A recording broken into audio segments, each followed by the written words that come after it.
मनोज जरांगे यांच्या आंदोलनाला खऱ्या अर्थाने यश आलेलं आहे। राज्य सरकारच्या वतीने त्यांच्या 6 मागण्या मान्य करण्यात आलेल्या आहेत। राज्यभरात मोठ्या प्रमाणात मराठा बांधवांकडून जल्लोष व्यक्त होत असताना बारामतीमध्ये देखील मोठ्या प्रमाणात मराठी बांधव एक झालेले आहेत। शेकडो मराठी बांधव आता जिजाऊ गार्डन येथे दाखल झालेले आहेत आणि एक मराठा लाख मराठा अशा मोठ्या प्रमाणात घोषणा देण्यात येत आहे। एकंदरीतच मनोज जरांगे पाटलांच्या आज मराठा आरक्षण संदर्भातल्या महत्त्वाच्या मागण्या मान्य झाल्यामुळे महाराष्ट्रात मोठ्या प्रमाणात मराठा बांधवांकडून जल्लोष व्यक्त होत आहे। बारामतीमध्ये देखील मराठा बांधवांनी मोठा जल्लोष व्यक्त केलेला आहे। जिजाऊ गार्डन येथे मोठ्या प्रमाणात मराठा बांधव देखील एकत्र आलेले आहेत। आपण मराठा बांधवांशी बातचीत करणार आहोत। आपल्यासोबत काही मराठी बांधव आहेत। खऱ्या अर्थाने आज मनोज जरांगे पाटील यांच्या सरकारने मागण्या मान्य केलेल्या आहेत। कसं पाहतात, काय सांगाल? आज मोठा जल्लोष पाहायला मिळतोय। आज प्रथमतः मनोज दादा जरांगे पाटील यांचा आम्ही सर्व बारामतीचा सकल मराठा समाज हे मनापासून आभार मानतो। आज जो काही विजय झालेला आहे तो सगळा मनोज दादा जरांगे पाटील यांच्यामुळेच झालेला आहे। आंदोलन ज्या पद्धतीने यशस्वी केलं त्याच्यामध्ये जेवढा मराठा समाजाचा हातभार आहे त्याच्यापेक्षा कितीतरी पटीनं मनोज दादा जरांगे पाटील यांचे उपकार समाज कधी विसरणार नाही। खऱ्या अर्थाने जी हैदराबाद गॅजेट आणि सातारा गॅजेट म्हणजे त्यामध्ये कमीत कमी 8 आणि हे 14 जिल्हे येत आहेत। प्रथमतः तर हैदराबाद गॅजेटची मागणी मान्य झालेली आहे आणि सातारा गॅजेटला काही दिवसांची मुदत देण्यात आलेली आहे। कितपत यामुळे जे ओबीसी मधून दाखल मिळणार आहे कितपत फायदेशीर होईल?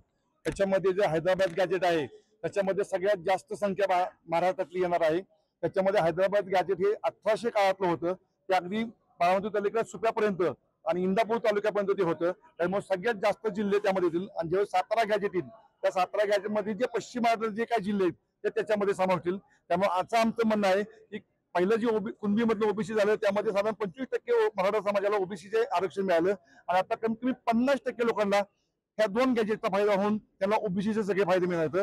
राहील ते फक्त 25%, त्यासाठी आम्ही लढा चालू ठेवू। खऱ्या अर्थाने जी सुरुवातीच्या टप्प्यात 58 लाख नोंदी सापडल्या असं सांगितलं जाते, या नोंदींचा आतापर्यंत किती लोकांना प्रत्यक्षरित्या लाभ मिळालेला आहे आणि येणार? आतापर्यंत बारामतीमध्ये त्या नोंदींच्या आधारे 7,500 नोंदी इथं सापडल्या होत्या। कुणबी त्या मोडीमध्ये असतील किंवा मराठीमध्ये असतील 7,500 नोंदी सापडल्या होत्या तालुक्यामध्ये। त्या बारामती तालुक्यामध्ये 7.5 नोंदींच्या आधारे बारामती आणि इंदापूर इथून आतापर्यंत 5,800 दाखले दिले गेलेले आहेत। बऱ्यापैकी मोठा समाज हा सगळा त्याच्यामध्ये ओबीसी मध्ये समाविष्ट ऑलरेडी झालेला आहे। अजून खूप दाखले निघणार आहेत। खूप मोठ्या प्रमाणावर त्या आंदोलनाचा आणि त्या दाखल्यांचा नोंदींचा फायदा झालेला। आज खऱ्या अर्थाने उपोषण मनोज जरांगे यांनी सोडलेलं आहे। आपल्याला कितपत म्हणजे किती टक्के वाटतं की आता खऱ्या अर्थाने मराठा समाजाला न्याय मिळालेला? आतापर्यंत तसं म्हणायला गेलं तर टक्केवारी आंदोलनाची आपण सांगू शकत नाही। 100%च आम्हाला न्याय मिळालेला आहे। जे काय आतापर्यंत नोंदी सापडल्या असतील ज्याच्यामध्ये जितक्या प्रमाणामध्ये आतापर्यंत मराठा समाजाला फायदा झाला असेल उर्वरित समाजालाही लवकरच फायदा होईल। त्यासाठी शेवटच्या श्वासापर्यंत मनोज जरांगे पाटील यांना साथ देणं हे मराठा समाजाचं काम आहे। काय भावना आहेत आज खऱ्या अर्थाने यश मिळालेलं? मराठा समाज आजच्या मनोजांनी जे आंदोलन केलं आणि त्या आंदोलनाने जे यश दिलंय ते निश्चितच मराठा समाज समाधानी आहे, आनंदी आहे। आज बारामतीमध्ये आम्ही हा विजय जल्लोष साजरा करत आहोत। आज मनोजदारांनी स्वतःच्या बाजी लावून हे सगळं काही सरकारकडून मिळवलं। सरकारने त्याला चांगला प्रतिसाद दिला। सरकार झुकायला लागलं नसेल तर सरकारने आम्हाला पॉझिटिव्ह सपोर्ट दिला किंवा पॉझिटिव्हली आमच्या सगळ्या मागण्यांकडे बघितलं आणि सहकार्य करण्याचा प्रयत्न केला आणि केलाही। काही प्रमाणात त्यांचे सहकार्य त्याबद्दल आम्ही सरकारचा आभार मानतो आणि इथून पुढे आमच्या ज्या पुढच्या उर्वरित मागण्या आहेत त्यासाठी सुद्धा ते सहकार्य करतील ही अपेक्षा आम्ही व्यक्त करतो। नक्कीच काय भावना आहेत आज खऱ्या अर्थाने न्याय मिळालेला आहे? संपूर्ण राज्यात जल्लोष होतो।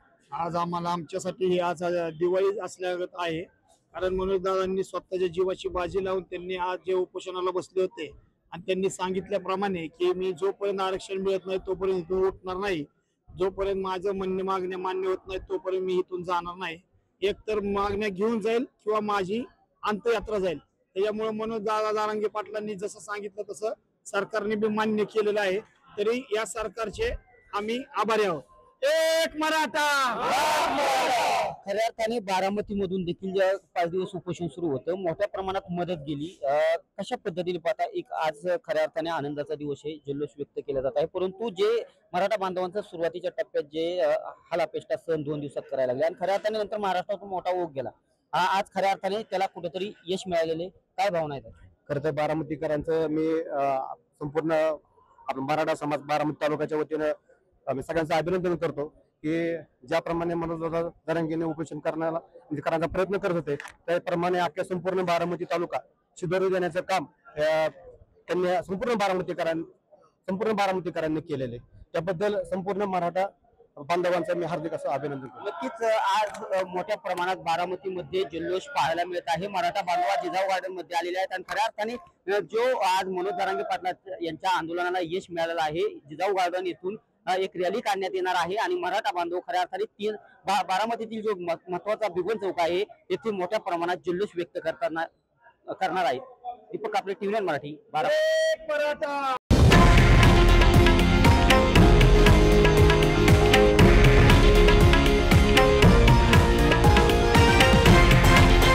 हे आहे देशातील नंबर 1 न्यूज नेटवर्क आणि आपण पाहत आहात TV9 मराठी, एकमेव.